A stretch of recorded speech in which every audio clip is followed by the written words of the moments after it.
Welcome back, folks. Mac T Ford Edge here, and I have something that I found in a garage sale, and I decided I wanted to go ahead and check it out. And it's this little gizmo here. Yes, the whizbang Plus. Now, you guys might be wondering what I'm going to do with this. I found it in a garage sale, $2. Now, I looked it up, and they say it desulfonates a battery and rejuvenates it. Now, it takes like apparently 4 to 6 weeks, and you got to connect it, of course, to the battery, and you got your positive and your negative, and then you just let it sit on the battery while you drive the car. Okay.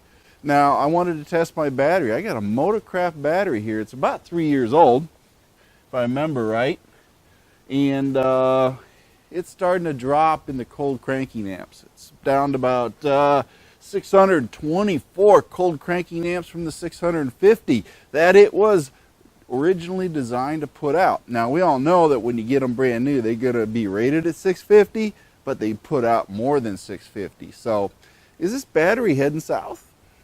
Yeah.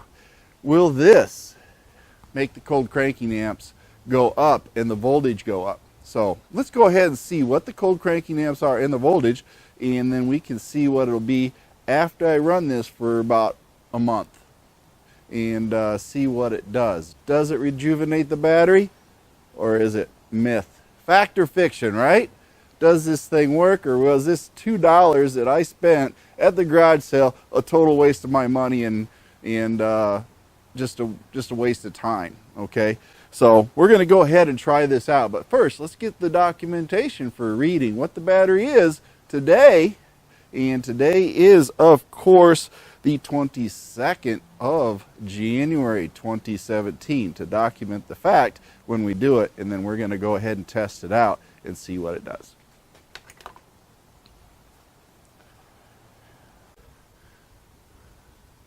Okay, this is exactly what the voltage is right now. I don't know if you guys can see that or not. We're at 12.57 volts. So we'll go ahead and we'll get it checked. SL1 battery, cold cranking amp, 650. Let's do the check. And we have 604 cold cranking amps on this battery. So we're going to go ahead, and we're down 50 cold cranking amps on this battery. So let's go ahead and get that checked. So we'll just go ahead and loosen this up.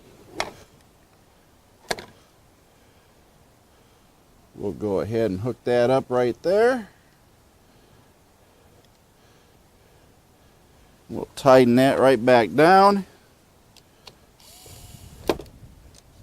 There we go, nice and tight. Now we'll go ahead and get this one off of here, off the negative. And now we're going to go ahead and get the nut on the negative terminal here. There we go. We have it hooked up. And as you can see, we have a green LED light that is on with this device. So we're just going to go ahead and, of course, zip tie this in to hold it, and we got the wiring hooked up. I'll zip tie it right here to this handle, that way it doesn't go anywhere. And then we're going to let it set for about I think it is 4 to 6 weeks, they say. We'll just snap these off of here real quick. There we go, we got our zip bang hooked up. Well, folks, with this zip bang hooked up there, the voltage draw is very small for everything that I did read on it. It is essentially, hardly anything. I got the stats in it, and I'll cover that here at the end of this test, but it's very nominal. You get as much power draws out of anything else, so it ain't like it's going to leach your system and discharge your battery overnight. It's a very small amount, sort of like letting your clock light on your clock or something on, on your dash. But it's not enough to cause any concern for everything that I read as far as power draw. I think they said like 0.5 0.5 amps or 0.25 amps, I think is what I read. Don't get me wrong, I'm not entirely sure.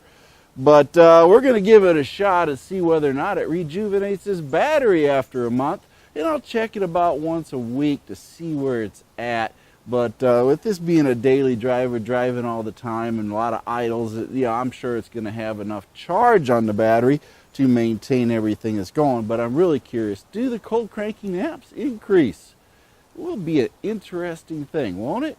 But anyway, let's wait. I'll come back to you in just a few. And of course, it'll be a month, but hey, I'll be back and we'll see what happens. Check the voltage and what the CCAs are, because I have a belief that the battery is starting to have problems. So we're going to SL1 on the solar, and then the CCA is 650 on the battery. And let's see what it does. Look at that. Going effort to determine the battery as far as condition. We'll hit the codes here. Check the battery, SL1 battery, CCA, 650, and again, this is a couple days later. What is it at? I'm going to go ahead and test this battery out, see where we're at. The voltage, as you saw, SL1, CCA, 650. As you can see, we're at 12.6163 as far as voltage, and I do have the device hooked up. So let's go ahead and test the battery voltage. It's SL1 battery, cold cranking amps is 650, and we are at 587. Check of the battery, and we're at 12.52 volts. So we'll go through and we'll check what the CCA are. And let's see. 603. 12.61 volts. So let's go ahead and check the battery. SL1, CCA 650. 681. This is the voltage on this Motorcraft battery. So let's go ahead and check what it's doing. CCA, and we are down to 527. This is my Harbor Freight battery charger. Just giving it a wee bit of a charge.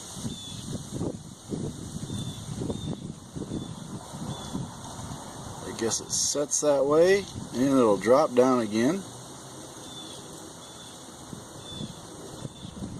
After a minute it drops down, there we go, and it should start up again, and it just keep bumping it up, and there it goes. Just keeps trickle charging it until I guess it reaches 100% eventually. That's how we're doing it. And of course, tell you the truth, folks, I got that little whizbang thing on there to desulfate the battery, and that thing's about as worthless as the garage sale price I paid for it. We're charging the battery because the battery is not doing well. Over 3 years, 8 months old Motorcraft battery, and it's time to call it quits maybe. We'll see. We'll see what it does. And this is the battery voltage.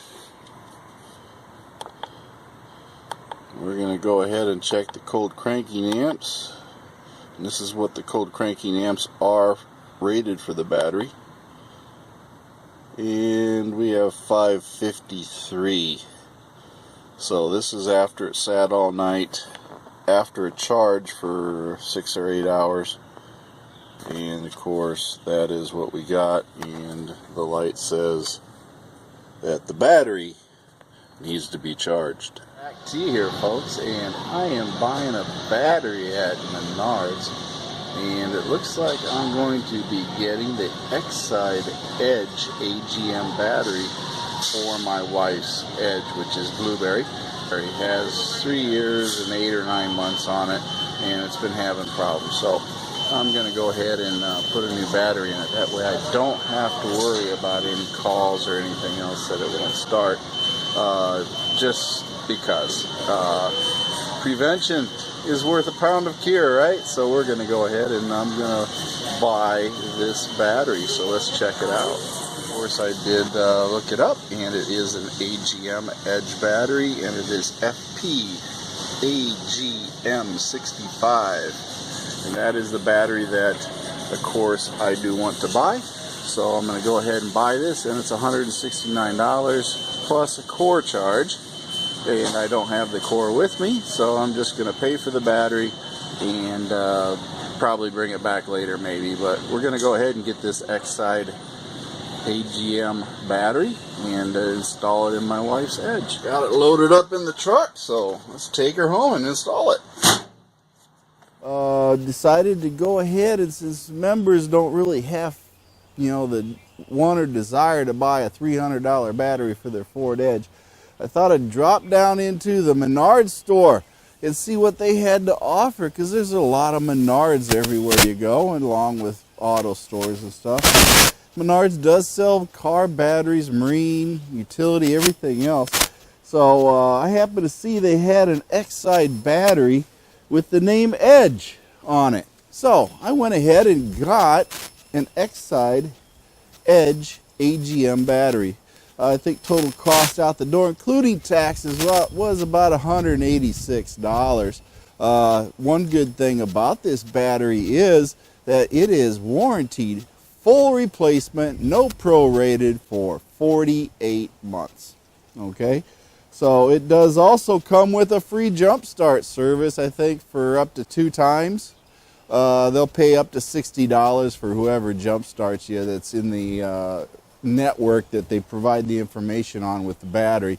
I'm assuming you're going to pay out of pocket for it, but they will pay up to $60 for 2 jump starts. And I figure after the first one you're probably looking for a new battery anyway. But that being said, I did get this battery here. It's got 750 cold cranking amps, and of course it is AGM absorbed glass matte battery. Now this is pretty much in lines with my Odyssey battery that I installed, and that one though has 950 cold cranking amps, and this of course is a what is it, FP AGM 65 series battery, which does fit into the 2011 plus Ford Edge.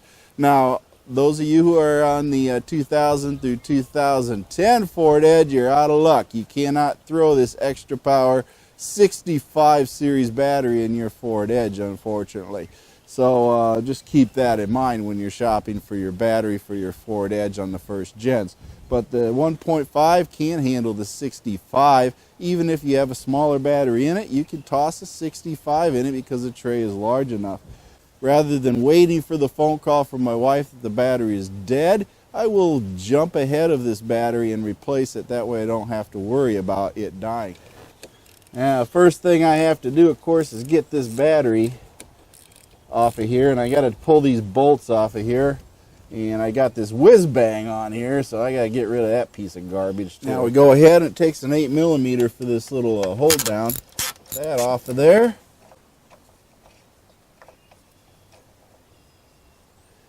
And it retains itself with a little clip so it don't fall off, but you want to go ahead and set that off to the side. Now we can pull this battery out. Now keep in mind, there's acid coming around the edges right here, around these caps, and it leaks out and it gets everywhere. So you want to make sure that you handle it carefully when you go to take it out. But essentially you just take and slide it right out, and there we have it.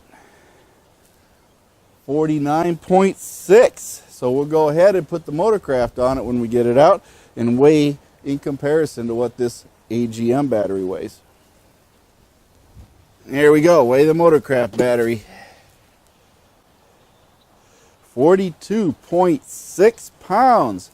So the Motorcraft battery is actually lighter than the absorbed glass matte battery, which means there's more lead in the AGM battery.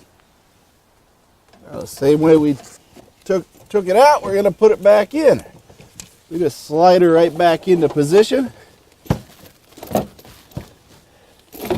There we go. And remember, we got these little plastic caps here that you got to pull off. And they just peel up, and then you peel them off. One thing I always like to do is, of course, put a little bit of the dielectric grease on the connections here.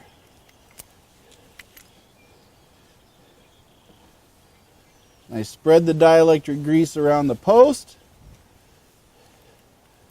The dielectric grease does is prevents corrosion or anything else from happening. And we just take and we spread it on here and get it coated on the terminals. And then we don't have to worry about corrosion. And dielectric grease will promote contact, keep water out, and keep corrosion away. So that's usually what I do to all my batteries. Nice and secure, won't be moving. So we go ahead and put that over top of there. And now let's tighten up our battery. And again, we just take and we slide this holder down in here. Keep in mind, you want this lip to be against the battery. This lip right here will go down against the battery.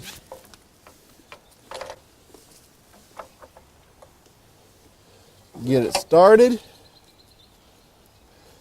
And you always want to put this back in because you don't want the battery to slide or move or anything else. So you always want to have this in here.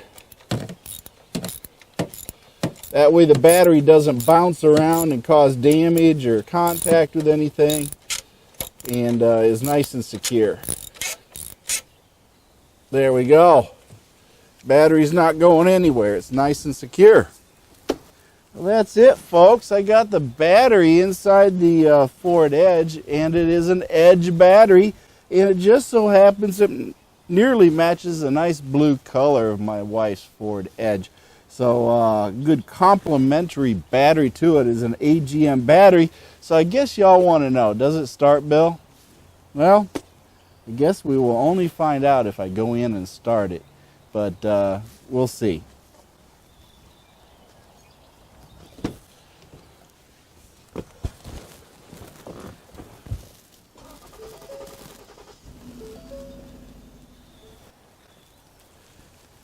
As they say, the proof is in the pudding, so therefore we have a new battery. It starts, it runs good, and of course we will carry on smartly for the rest of our next 4 years, not worrying about if our battery's going to die on us at any minute. But basically, I took that Motorcraft and I took it out because I didn't want the phone calls. Preventive maintenance, that's what this is, folks. I saw it going down, so I replaced it. This way the phone calls are averted and I don't have to make an emergency battery purchase. Did it on my own plan, on my own time, with my own money. And therefore I'm in the golden hours of running my Edge. So that being said, this is Mac T Ford Edge. I do want you all to, of course, join Facebook. Yes, jump on there and join the Facebook group Mac T Ford Edge, and also YouTube Mac T Ford Edge by the same name. Subscribe, like, and ring that bell. And by all means, Mercy Girl has a couple one-liners to toss at you.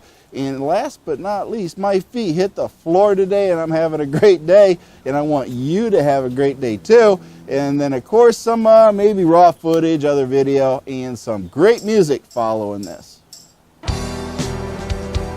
Thank you for watching Mac T's videos, and remember to like and subscribe. This is a Mercy Girl production.